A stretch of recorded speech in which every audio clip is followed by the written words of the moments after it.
सबसे पहले ये सारी नंगी फोटो सीधा म्याओवे की आंखों में चुभ गई। वो खुद एक औरत थी, इसलिए वो बहुत अच्छे से जानती थी कि ऐसी तस्वीरें कितनी टेम्पटिंग और कितनी गंदी होती हैं। उसने फौरन फोन उठाया और गुस्से से पूछा, ये औरत कौन है? लेकिन दूसरी तरफ यांग हुआ के दिल में पहले ही बेट्रेयल का जहर भर चुका था। वो बीवी की आंखों में सवाल देखकर कोई सफाई देने के बजाय सीधा वो वॉइस रिकॉर्डिंग चला देता है जो उसने वाइफ और उसके एक्स के दरमियान सुनी थी। म्याऊ वे घबराकर सीधा फोन छीन लेती है और जल्दी जल्दी वो रिकॉर्डिंग डिलीट कर देती है। कौन कौन सा आदमी? ये कौन है? अब तुम मुझसे ये पूछ रही हो कि ये कौन आदमी है? तुम बताओ कि कौन है? हाँ बताओ कौन है? उस औरत का मुझसे कोई लेना देना नहीं। तुमसे कोई लेना देना नहीं? सच्ची? बिल्कुल भी। वो दोनों आपस में लड़ रहे होते हैं, एक दूसरे को ताने कसते हैं और बातें सुनाते हैं और कहते हैं, चलो फिर दोबारा सुन लेते हैं ना रिकॉर्डिंग। देख क्या रहा है? तुमने देखो जरा। देखो? मैं क्या देखूं? ये सब रिव्यू ने मुझे भेजी हैं। सब लोन ना देने वालों लोगों की फोटोज हैं जिसने मुझे भेजी हैं। अच्छा तो फिर लोन वसूल किया? पैसा वापस आया? यही सब ले आए हो बदले में? यही काम रह गया था अब? वे कोशिश करती है बात घुमाने की और इसी बीच यांग हुआ सीधा एक तीखा सवाल फेंक देता है।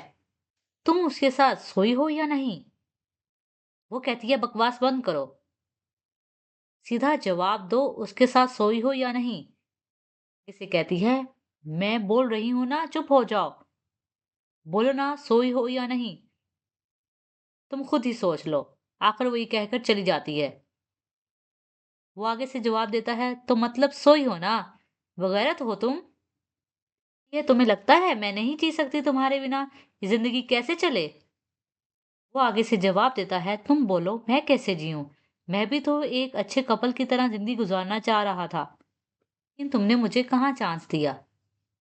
इस पर वो जवाब देती है, चलो ठीक है, अगर तुम्हें नहीं जीना मेरे साथ तो मत जियो। तो मैं भी बोलती हूँ, बस मैं भी थक गई हूँ। जो तुमने इतनी बकवास हरकतें की हैं, ऊपर से मेरे माँ बाप हर रोज मेरा दिमाग खाते रहते हैं। मेरे माँ बाप बिल्कुल ठीक कहते थे। आगे से वो कहता है, हाँ बिल्कुल ठीक कहते हैं, मेरी माँ भी सही थी, तुम्हें सिर्फ हमारे पैसे से प्यार था। वो कहता है, तुम्हारी माँ का नाम मत लो मेरे सामने। मैं कब तुम्हारे पैसे के पीछे भागा हूँ? मैंने क्या तुम्हारा घर का माल लूट लिया? इसका जवाब वो देती है, तुमने हमारे पैसे नहीं खर्च किए क्या? घर में शिफ्ट होने से पहले तुम जिस फ्लैट में रहते थे वो किसने दिया था? जो सिगरेट तुम पीते हो, जो ड्रिंक तुम करते हो, जो गिफ्ट तुम बिजनेस में देते हो, सब मेरे बाप के पैसे से नहीं होता था। मैंने कब मांगा था? क्या मैंने जबरदस्ती की थी? मैंने तो सिर्फ तुमसे शादी की थी। मैंने तो सिर्फ तुम्हें दिल से चाहा था। बस करो अब मेरी माँ मेरा बाप का जाप। तुम लोगों के दिमाग में सिर्फ पैसा पैसा पैसा है। जब मैं अर्निंग कर रहा था कब मैंने तुमसे एक्स्ट्रा पैसा लिया? इस पॉइंट पे दोनों का झगड़ा सीधा तोड़ फोड़ के लेवल पे आ जाता है। चिल्लाना, रोना, एक दूसरे पे इल्जाम, तुम बेवफा, तुम सेल्फिश, तुम्हें सिर्फ पैसा चाहिए था। और धीरे धीरे वो लोग ये भूल जाते हैं कि सामने कोई अजनबी नहीं बल्कि वही इंसान खड़ा है जिसे उसने आई लव यू बोला था कभी। एक किसी के दर्द को जानती है, एक कमजोरी को जानता है, इसलिए जो बातें मुंह से निकलती हैं वो सीधा दिल को काट देती। गुस्से में पागल म्याऊ वे उसी शर्ट पकड़कर झटके से खींचने लगी। यही एक्शन यांग हुआ का अंदर छुपा गुस्सा फुल ब्लास्ट पे ले आता है। गुस्से में अंधा होकर वो चीजें तोड़ने लग जाता है। जो चीजें सामने आती हैं, टेबल, चेयर, लैंप, सब उसे गुस्से की जिद में आ जाते हैं। आज के बाद मैं वापस इस घर में कभी कदम नहीं रखूं। वो आगे से कहती है, तुम मत आओ, वापस मत आना। मैं भी तुम्हारा चेहरा नहीं देखना चाहती दोबारा। मैं भी नहीं देखना चाहता तुम्हारा ये डिस्गस्टिंग चेहरा। लैंप हिलता रहता है, रूम का सारा डिकोर टूट फूट से भरा। ये ट्रस्ट का ट्रायल आखिर में दोनों को खाली हाथ छोड़ देता है। ना रिस्पेक्ट बची ना प्यार। जो कभी सच्चा प्यार था अब वो सिर्फ टूटा हुआ सामान और दो टूटे हुए शैटर्ड दिल बचे हैं। जो चाहत से लटकता हुआ लैंप जोर जोर से हिल रहा है, वो जैसे बता रहा हो इस रिश्ते की बिजली कभी भी पूरी तरह से बंद हो सकती है। यांग हुआ कार चला रहा है, लेकिन जैसे उसकी बॉडी से रूह निकल चुकी। ट्रैफिक की ग्रीन लाइट होते ही वो थोड़ी देर स्लो स्टार्ट करता है। पीछे वाली गाड़ी का ड्राइवर बेईमान होके हॉर्न पे हॉर्न देता जाता है, विंडो डाउन करके गालियां देता है। इस पे यांग हुआ भी बहुत गुस्सा होता है और जितना भी गुस्सा उसके दिल में सालों से होता है वो ये सारा गुस्सा बेइज्जती निकाल देता है। लेकिन रिजल्ट दूसरा बंदा उससे ज्यादा स्ट्रॉन्ग निकल, उसका नाक से खून बहने लगता है और वो फुटपाथ पे गिर जाता है। वो इंसान जो हस्बैंड भी बनना चाहता था, अच्छा दिमाग भी, सक्सेसफुल बिजनेस भी, ये सब रोल्स आज उसके सामने बिखरी हुई स्क्रिप्ट की तरह पड़े हैं। इवन कार जो उसका लास्ट एसेट थी वो भी बंद होकर उसे बेवफाई कर दे, जैसे दुनिया उसका मजाक उड़ा रही है। फ्रस्ट्रेशन में वो कार से निकलकर उसी कार को लात मारता रहता है। फिर रात के अंधेरे में बिना डायरेक्शन के चलने लगता है। पैर उसको ले आते हैं उसी पहाड़ी पे जहाँ उन दोनों की लव स्टोरी स्टार्ट।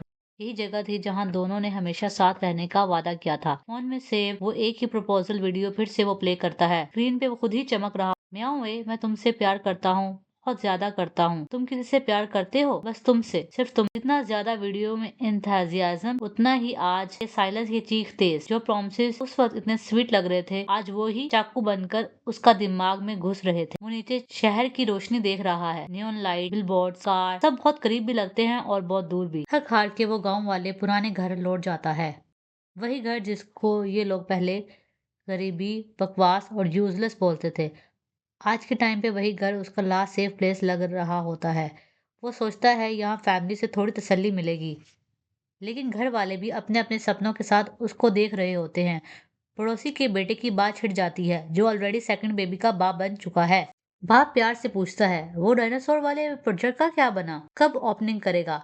मैं भी देखना चाहता हूँ मेरा बेटा कितना बड़ा काम कर रहा है। टाइम बाद मिली बहन भी हल्के से बातों घुमाकर कहती है, यार बच्चे की आर्ट क्लास की फी बहुत ज्यादा है, टीचर स्पेशल है, फी 5,000 मांग रही है। अगर तेरे पास है तो थोड़े मुझे भेज दे, नेक्स्ट मंथ सैलरी आते ही मैं तुझे वापस कर दूंगी। वह चुपचाप सुनता रहता है, जुबान से एक लफ्ज नहीं निकलता, सिर्फ दर्द अंदर उतारता रहता है। कभी वो इस घर का प्राउड था, हमारा सबसे सक्सेसफुल बेटा, बहन के लिए स्मार्ट सेटल्ड भाई, और आज 5,000 युआन तक नहीं दे सकता।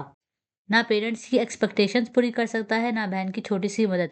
वो उन्हें ये सच नहीं बता सकता कि उसके बिजनेस ऑलरेडी क्रैश हो चुका है। ना ये कह सकता है भाई पे सब भरोसा कर रहे हैं, वो खुद ही डूब रहा है।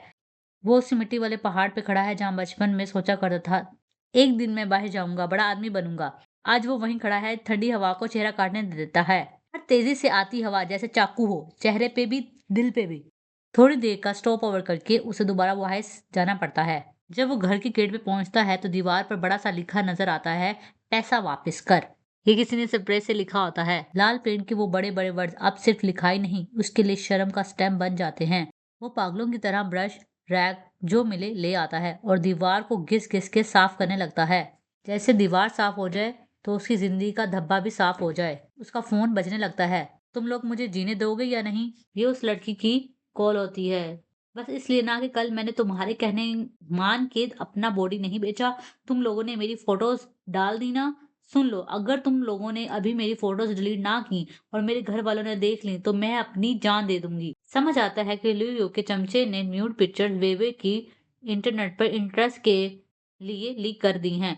यंग हुआ सीधा वेवे के पास जाता है, लेकिन वो उसकी बात सुनने को तैयार ही नहीं होती। रो रो के चिल्लाती है, मैंने बोला था ना, मैंने बोला था ना कि मैं बॉडी बेच रही हूँ अपनी, फिर भी तुम लोगों ने मुझे इतनी बड़ी बेइज्जती में डाल दिया, और अब क्या चाहिए मुझसे?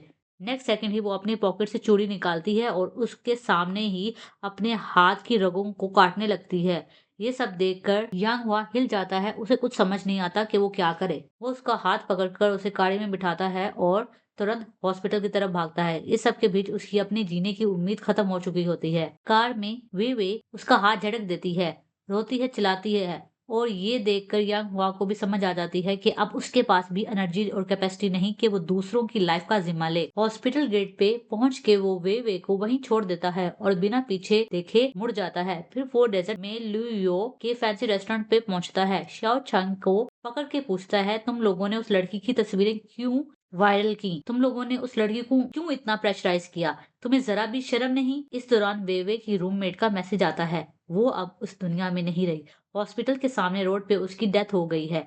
शव चंग खुद भी शॉक हो जाता है। कुछ पल के लिए उसके भी होश उड़ जाते हैं। वो तुरंत लुयो को कॉल करके पूरी बात बता देता है, लेकिन उधर सिर्फ एक ही ठंडा जवाब देता है, उसने खुदकुशी की है, हमारी कंपनी का इसमें कोई लेना देना नहीं, समझे? लुयो के ये बेहिस वर्ड सुनकर यांग हुआ के दिल में एक ठंडी सी सर्दी उतर जाती है, लेकिन उसके पास अब इतना टाइम भी नहीं कि वो मोरालिटी पे लेक्चर सुनाए। वो सीधा अपना बेसिक सवाल पूछता है, पैसे कब दोगे? मेरा लोन, मिल लगी हुई पूंजी, मैं पागल हो रहा हूँ यहाँ। उसका टोन बैगिंग और गुस्से के बीच में होता है, लेकिन लुयो बिल्कुल चिल मोड में अपने वॉलेट से कुछ 100 निकालता है, जैसे कि किसी को भीख दे रहा हो, और उसके हाथ में थमा देता है। ले, अभी के लिए इतने काफी है ना? तुम लोग ऐसा बिहेव कर रहे हो जैसे मैं तुम्हारा नौकर हूँ। मत भूलो जब तुम कुछ नहीं थे, कौन था जो तुम्हारी हेल्प करता था? अब यहाँ ड्रामा करोगे तुम?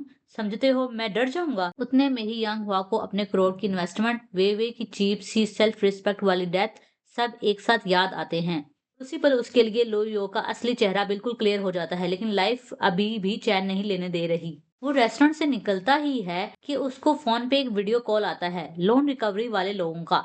उन्हों उन्होंने उसको गांव वाले घर तक पहुंचकर माँ और भांजे भांजी के बीच खड़े होकर जबरदस्ती वीडियो बना रखी होती है। अरे देखो ना कितने क्यूट बच्चे हैं, ले आऊंगा। उनकी प्यारी टोन के पीछे जो हिडन थ्रेड थी वो सीधा यांग हुआ के सीने पे लगती है। वो घबराकर तुरंत घर वापस आता है, लेकिन जब वो घर आता है तो वो लोग जा चुके होते हैं। तो वो चैन से सांस लेता है कि ये सिर्फ पहला थ्रेट था। वहाँ आराम से तरबूज खा रही होती है, लेकिन यांग हुआ का दिल बिल्कुल फाइट मोड में आ चुका होता है। अब वो बिल्कुल हर टोन में लुयो को फोन करता है, आज के आज पैसे वापस कर, आज मैं और नहीं झेलने वाला। लेकिन उधर से फिर वही कैजुअल बेपरवाह सा जवाब, ये लास्ट कॉल। उसके अंदर जो बदला दबा होता है वो सब निकल के बाहर आ जाता है। आपको फाइनली समझ आ गया कि डायनासोर पार्क की जो कंपनसेशन गवर्नमेंट ने दी थी, वहीं से उसका रिवेंज प्लान तैयार होता है। नेक्स्ट पार्ट में हम देखेंगे कि यांग हुआ की लाइफ क्या नया मोड़ लेती है और वो किस तरीके से अपने पैसे वापस लेता है या फिर कोई बड़ा रिवेंज लेता है। ये देखने के लिए आपको नेक्स्ट पार्ट देखना पड़ेगा। नेक्स्ट पार्ट देखिए जाके मेरे चैनल पे। ये आखिरी पार्ट है इस मूवी का, और अगर आपको ये पार्ट पसंद आया हो तो मेरे चैनल को सब्सक्राइब करें, लाइक करें एंड शेयर करें। Bye bye.